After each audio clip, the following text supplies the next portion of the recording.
Now check this out. I figured out this part. This movie's very psychological. There's a lot of hidden messages. This is a big, beautiful house, right?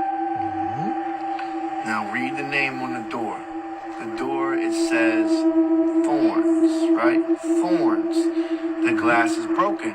Notice that it's a red door too. I don't know if y'all know what that means, right? Right? That means low vibrational. Now check this out. She's in somebody's big house, eating up their food. So they're saying this world is somebody's house. Pay attention to that. There's a picture of a melanated family, look, right there. Woo! In the living room. And she's what? Trespassing. So they're saying what? She's trespassing in their house. The house is symbolic for the world, guys. That part. Follow me for more. Pay attention to what you're seeing. I'm the best at this. This is what I do. From the intro, look.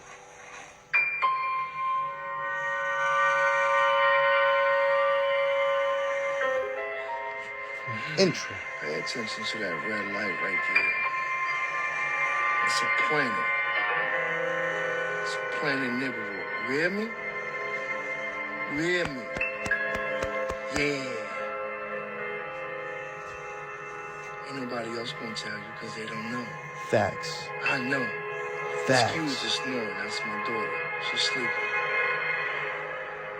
From people in the Pentagon that the buzzword in the secret of secrets in the Pentagon is the Sumerian gods are returning, and that's what they're referring to as that whole area that Peter. Wow! Can you repeat that again, just in case anybody missed it? The buzzword in the Pentagon, in the the military circles that are in the know about the cover-up here,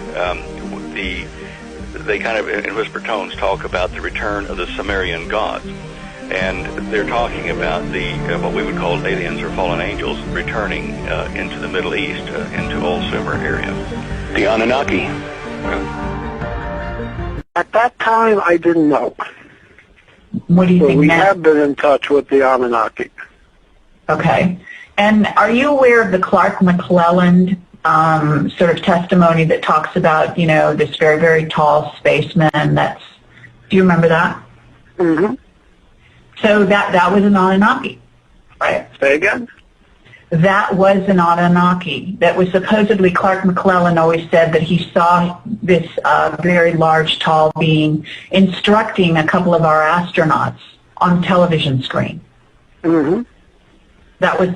Well, if the beings he's talking of were almost like black Africans, yeah. There is one image there that shows black people getting off. So people with dark skin getting off. Not dark, black. Black skin. Really black. Were they tall? Very tall. How tall? Do you know? Well, they got up to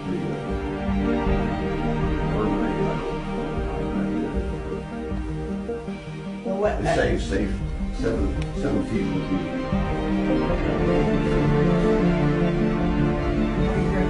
Air Force Base, these cigar-shaped ships were over a mile in length. One of them landed on the airport landing strip area.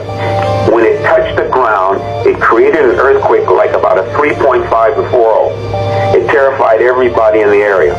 The back of this craft opened up, and several hundred young men with huge, heavy weapons came out of two sides of the ship and formed a protection line around the ship. And the people at that Air Force base, the commander, had a meeting with the individuals that were aboard this ship. And this particular race that landed those ships and that are seen in these huge cigar-shaped ships, they are a black race. They look like African Americans. They were about 6'4", 6'5". These tight-fitting black leather outfits they came out of the ships with, they were huge, huge weapons. And if you've ever seen a race of people that were conquerors, that had never been conquered, they've got this look about them of arrogance.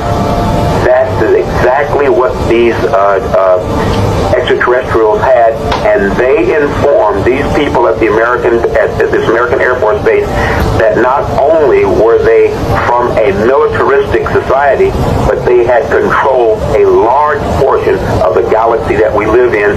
And this was the statement that Ronald Reagan was making to the United Nations when he said that if all the countries on the planet realized that there was a threat from outer space and from an alien civilization, we would all come together. But he was not allowed to make this statement. What I tell you is true, and the gentleman that you had on before, tell him to look.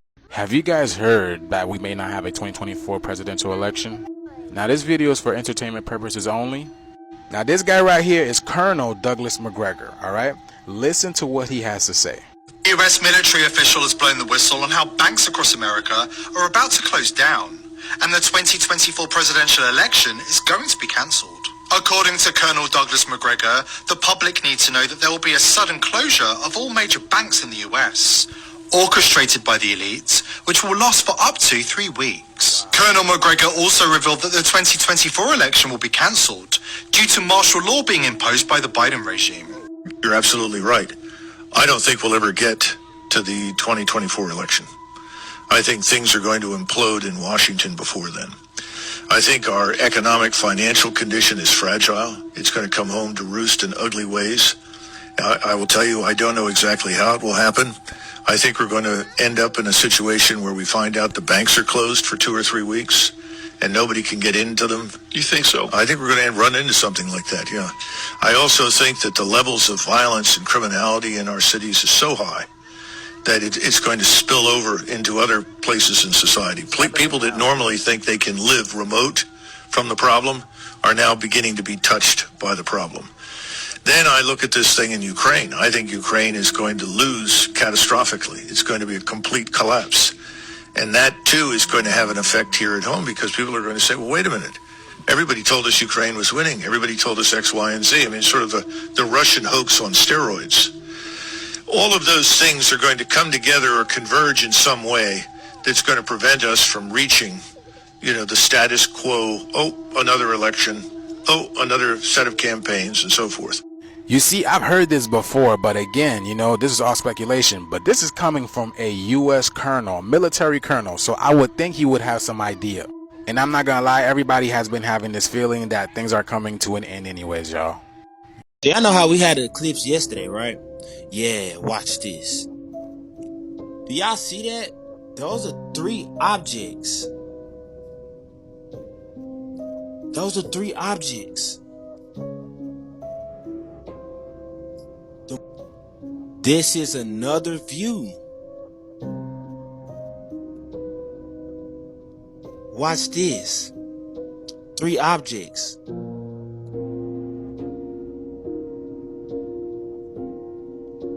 You see the eclipse, but what is this? What is that?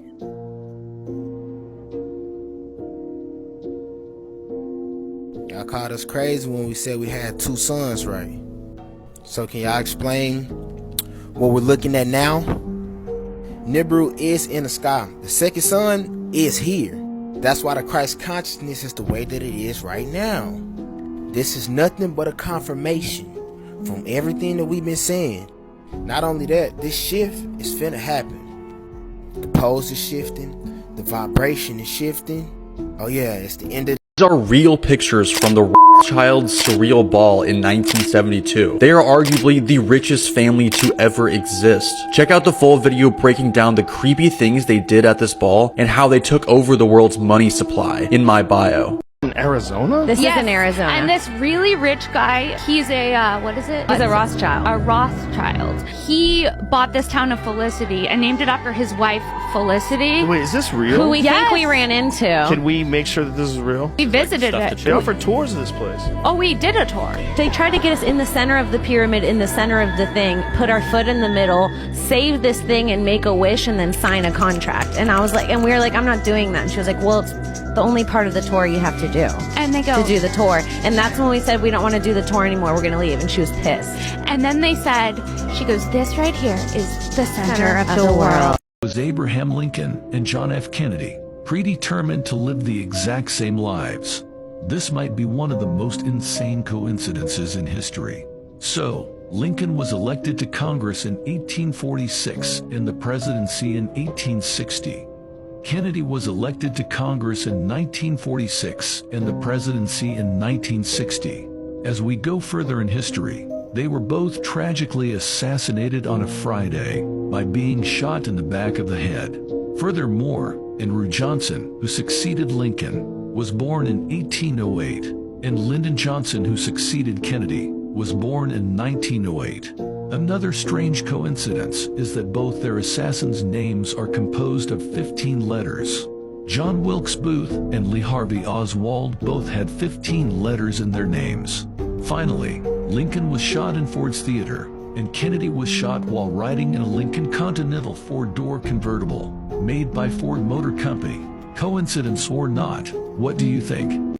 Here are hidden messages in the movie Leave the World Behind. Spoiler alert.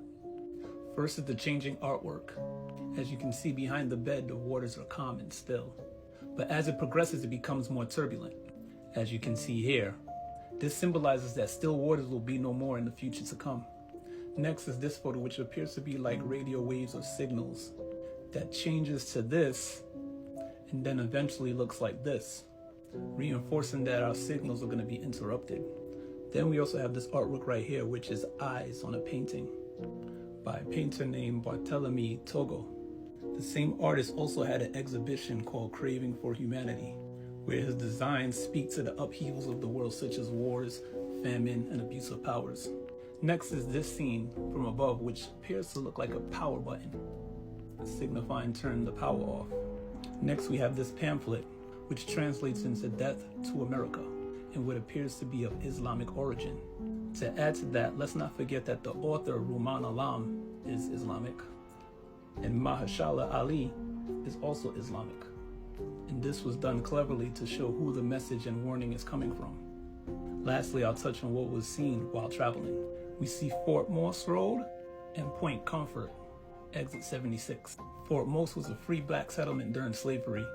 This movie had a lot of references to race, which I would have to do a whole nother video for. So get in the comments if you want me to touch on that.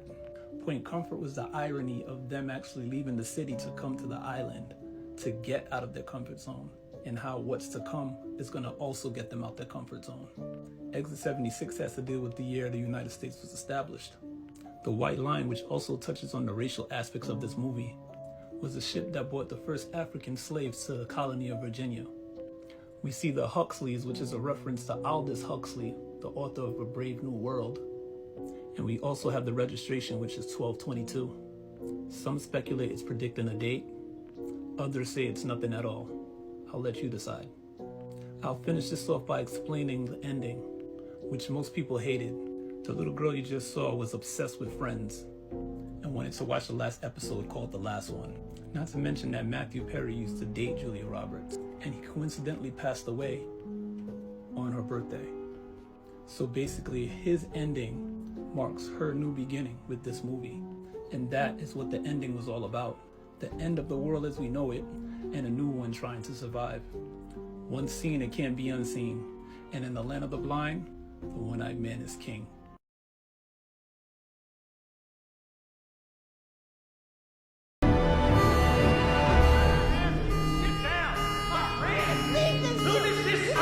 Just like the infidel you are!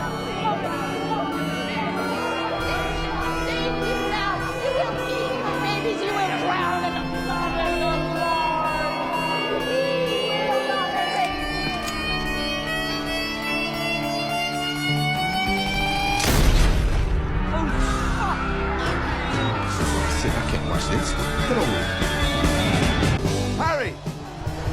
What the heck is going on? Could you turn the volume down, please? I didn't expect it to be that effective. What kind of response are we talking? 100%. So everyone's been affected, whether they have a SIM card or not. Talking about cyber attacks that happen all across the country. And those cyber attacks start messing with everything that is digital. Like Wi-Fi, phones, tablets, TV, boats, and planes crashing. Yeah, it was all bad. And the hacking was coming through frequencies. That's where it got interesting. Hey, huh? Well, it's gotta have something to do with that noise. You know something about the noise? Well, it's not all that dissimilar to what happened in Cuba a while back. Microwave weapons, they call it, produces a kind of radiation that can be beamed out through sound. Some people lost their teeth there, too. You know, like the frequency Outside weapon? of that, the only thing I know for sure is there's not a lot of like a information dog whistle. sitting out. Certain frequency pitch. And this happened when the lights go out. And what's making me scratch my head is this plot to this movie is too close to being real for my comfort.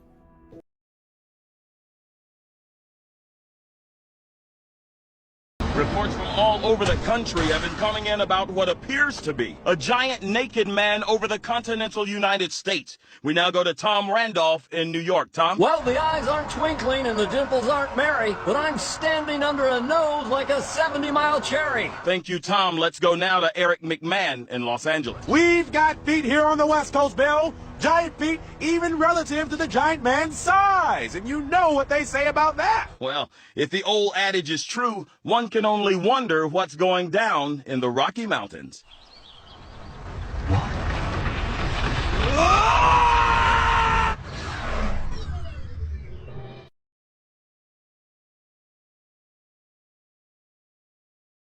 Who have been watching